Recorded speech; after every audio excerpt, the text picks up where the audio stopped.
매장이 밝으면 식사 시간이 빨라지고 조도가 어두우면 식사 시간이 좀 느려진다. 따라라라라. 그렇죠. 제가 27살 때 첫 가게를 오픈을 했는데요. 오픈할 때 조건이 하나였습니다. 나보다 어려야 된다. 많은 사장님들 이거 공감하실 거예요. 장사를 오랫동안 하고 나니까 그게 잘못된 생각이라는 걸 많이 느꼈어요.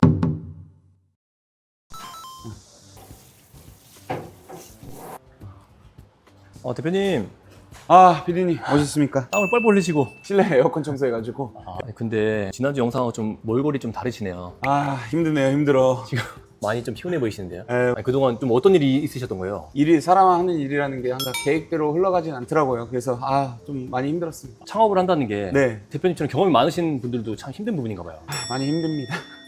등산이랑 비슷한 것 같아요. 이게 처음에 산에 올라갈 때는 올라가다 중간에 그만하고 싶다는 생각도 드는데 정상에 딱 올라갔을 때 그 희열감은 매장을 오픈하고 준비하고 내가 꿈꾸던 대로 현실이 되니까 그 부분에서 너무 큰 희열을 얻는 것 같아요. 그럼 대표님 오늘은 좀 어떤 이야기를 해주시는 거예요? 오늘은 좀 두 가지로 좀 나눌 건데요. 지금 공사가 한 90% 정도 진행됐어요. 그 공사를 하면서 예상이랑 달랐던 부분들, 그리고 공사가 마무리되기 전에 수정해야 될 부분, 두 번째는 지금 한창 구인구직을 하고 있거든요. 그래서 우리 회사만의 구인구직 방법, 꿀팁, 정답은 아니겠지만 보시면서 이렇게 하는 방법도 있구나 라고 생각하시면 좋을 것 같습니다. 그럼 대표님 네, 첫 번째로 보여주실 공간은 어딘가요? 저번 날에 저희 직원들한테 엄청 혼났던 화장실 공간, 제가 애착하는 공간이어서 돈이 많이 들었지만 한번 체크하고 넘어가도록 하겠습니다. 네, 이 대표님 이 화장실은 굳이 안 해도 되는 공간인데 하신계로 대표님이 결정하신 거라고 하셨잖아요. 그렇죠. 한번 보여드릴까요? 따라라라라. 그렇죠. 우와. 거의 호텔 화장실로 변했는데요. 제가 신경을 많이 쓴 공간인데요. 기존에는 이 배관이 이쪽 천장 윗부분에서 이렇게 노출로 내려왔어요. 배관이 숨겼어요. 이 스탠 부분 뒤에 숨겨놨어요. 아예 안 보입니다. 이것도 일부러 한 구조물처럼 보이죠. 그리고 여기 지금 걸려있는 거울은 그 전 화장실에 있던 거울을 뜯어서 다시 난 거고요. 재활용할 수 있는 거는 100% 다 재활용하고 있습니다. 그리고 지금 이 밑에 부분이 청소에 좀 용이하도록 이 밑에 다리가 없는 세면대를 선택했습니다. 그리고 이런 화장실을 수리하거나 이제 보수를 하실 때 가장 크게 놓치시는 부분이 두 가지가 있어요. 하나는 나중에 뭐 조명을 설치하거나 핸드드라이기를 쓸 수 있게 전선을 안 빼놨다. 그리고 외부에 있는 화장실 같은 경우는 겨울에 동파가 될 수 있어요. 전기 콘센트가 있어야 난방기구를 갖다 놓을 수 있거든요. 네. 그런 부분 때문에 콘센트가 필요로 한데 콘센트 작업을 놓치시는 그런 경우가 되게 많으시더라고요. 그래서 화장실 공사할 때는 핸드드라이기 아니면 뭐 조명을 위한 콘센트를 꼭 만들어 놓는 걸 추천드립니다. 두 번째, 화장실 하면 뭐가 제일 중요하죠? 청결이죠, 청결. 청소를 할 수 있는 수도꼭지가 또 필요합니다, 수전이. 그래서 저희는 이 청소용 스프레이건을 양변기 옆에다 설치를 해놔요. 그래서 이제 바닥 청소를 하거나 하기에 문제 없게끔. 처음에 그 설비 사장님들한테 이 부분을 꼭 짚고 넘어가셔야지 공사하시는 분들은 말 안 하면 절대 안 해줍니다. 이 공사하는 총 비용은 제가 다음 편에 정리해가지고 전달해 드리도록 하겠습니다. 두 번째 공간은 저희 아이덴티티가 녹아있는 이제 저희 단체로 한번 보여드리도록 하겠습니다. 단체 룸 같은 경우는 등받이를 연장했고 이 붙박이 쿠션을 소파를 앞으로 더 끌어내가지고 공간을 충분하게 확보를 했습니다. 등받이 같은 경우도 어깨를 충분히 넘는 높이여가지고 식사를 하시는 중간에도 편하게 길에서 식사를 할 수 있습니다. 두 번째 부분은 고깃집은 항상 제일 중요한 게 보관 장소. 보관이 필요합니다. 지금 이 의자 같은 경우는 여기 옷 놓는 보관이 되는 의자예요. 외관적으로는 일반 의자랑 똑같은데 그 보관하는 통이 밑에 숨어 있죠. 그리고 여기 보시면 테이블이 되게 멋있는 돌처럼 보이잖아요. 예, 저 돌인 줄 알았어요. 근데 돌은 아니고요. 이제 나무로 해서 이제 칠한 겁니다. 비용적인 면이 세라믹 테이블 같은 경우는 30만 원이 넘어가요. 이 테이블은 한 10만 원 중반 정도의 테이블이고요. 당연히 이쪽 부분은 다 추가로 비용이 나오는 부분인데 이쪽이 테이블에 이제 가스로 하는 로스터여가지고 이제 트윈 버너. 네, 가스 스위치가 두 개 있는 버너를 지금 이용 중에 있고요. 밑에는 수저, 휴지. 이쪽 부분은 이제 가끔씩 손님들이 소주잔 하나 더 주세요, 맥주 하나 더 주세요 할 때 또 왔다 갔다 하기 직원들 근로자 힘드니까 소주잔, 맥주잔을 숨겨놓는 공간이에요. 그래서 테이블을 제작할 때도 내가 근로자였으면 내가 직접 일하는데 어떤 게 있었으면 편리할까를 한번 생각해 보시고요. 이거 한번 설명해 드릴까요? 고깃집은 조도가 엄청 밝으면 그 저녁에 이제 식사하시는 분들이 좀 불편함을 느끼세요. 맞죠. 그래서 저희는 천장에 보면 레일이 2개 있습니다. 이 2개를 다 켰을 때는 지금처럼 점심에 이제 식사를 하시러 오시는 분들은 밝은 분위기가 좋거든요. 그래가지고 레일을 2개를 쓰지만 저녁 때는 한 레일이 꺼집니다. 그래서 조도를 낮춰가지고 편안하게 좀 식사를 할 수 있게. 매장이 밝으면 식사 시간이 빨라지고 조도가 어두우면 식사 시간이 좀 느려진다. 이게 포인트입니다. 좀 전에도 조명에 대해서 얘기해 주셨는데 네네. 이 매장도 둘러보니까 네. 조명들마다 특징들이 다른 것 같아요. 일단 조명이 정말 중요해요. 그 분위기를 좌우하는 게 정말 조명이거든요. 그래서 일단은 조명 색을 한번 선택하는 그 기준을 좀 말씀을 드릴게요. 조명의 색은 세 종류가 있어요. 정부색, 주백색, 주광색이 있습니다. 정부색은 우리가 알고 있는 이렇게 노란 색깔, 은은한 노란 색깔 빛이 나는 색을 정부색이라고 표현하고요. 주광색은 저희가 이제 실내 집에 하얀 색깔 전부 있잖아요. 그런 걸 주광색이라고 표현하고요. 주백색은 노란색과 흰색의 중간 정도라고 보시면 될 것 같아요. 그래서 저희는 이제 매장을 정부색으로 인테리어를 해놨는데 지금 여기서 보시면 주방을 보시면 예. 예, 백색 전구가 있으니까 저기 공간이 더 티가 나고 조금 손님들로 하여금 좀 불편함을 느낄 수 있는 거죠.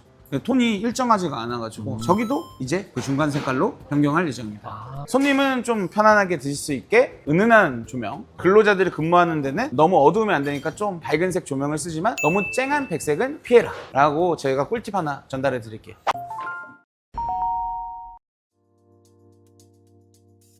대표님 지금 거의 한 3주 정도 이 더운 날씨에 고생하고 계신데 네. 어떤 부분이 가장 좀 힘드셨어요? 일단은 지금 휴가철에 껴있어가지고 공사 일정 잡는 게 너무 힘들었어요. 저희가 이제 테이블을 만들면서 이 로스터가 들어왔는데 잘못 만들어 와가지고 또 다시 보내고 이런 게 이제 바로바로 처리가 안 되고 휴가 기간이다 보니까 뭐 이틀, 3일 이렇게 늘어지는 게 조금 이제 심리적으로 좀 많이 힘들었던 것 같아요. 예. 그래서 공사를 진행하시는 분들이 빨리 공사를 끝내서 월세 부분이 세이빙 되는 걸 그런 걸 많이 중요하게 생각하지만 사실 정신 건강이 더 중요한 것 같습니다. 공사 중에 엄청난 스트레스가 많이 받는데 뭐 이런 기간 설정 같은 경우도 너무 타이트하게 잡아서 내 정신 건강이 힘들게 만드는 것보다는 그 공사 기간을 좀 러프하게 잡아놓고 편안하게 공사를 하는 걸 추천드립니다.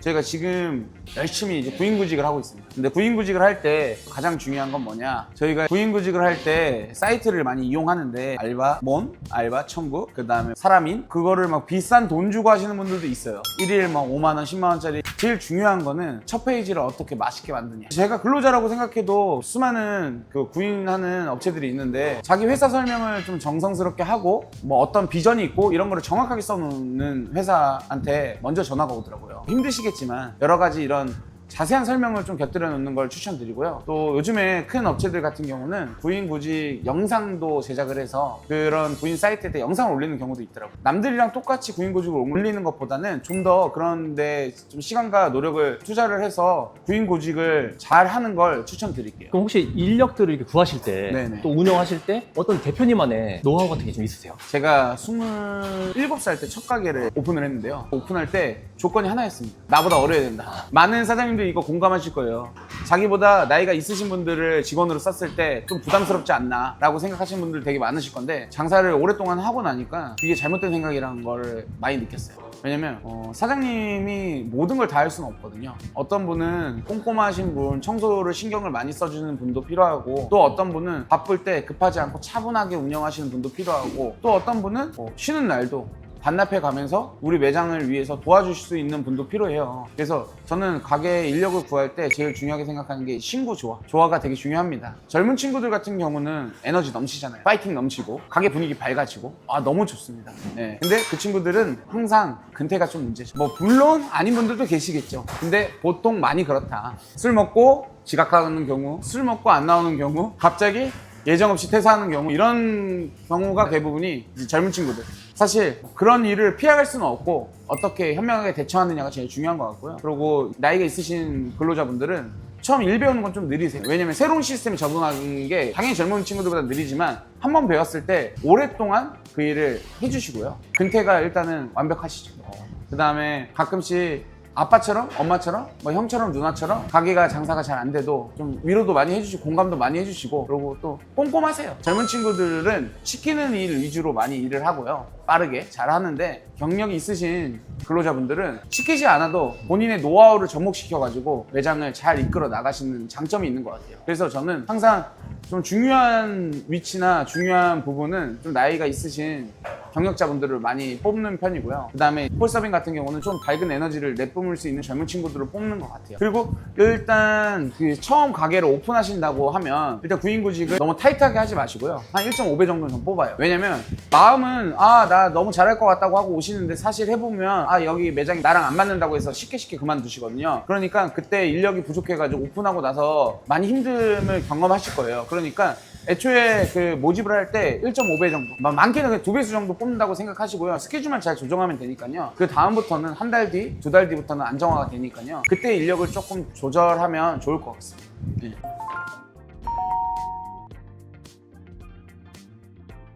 오늘은 여기까지 촬영을 하고요. 다음에는 저희가 어떤 식으로 메뉴를 구성했고 어떤 걸 중요하게 생각했는지, 그리고 일하는 동선에 대해서 주방이나 홀에 대해 저희가 시뮬레이션 그렸던 거를 한번 이제 말씀을 드리려고 해요. 다음 편도 기대 많이 부탁드립니다.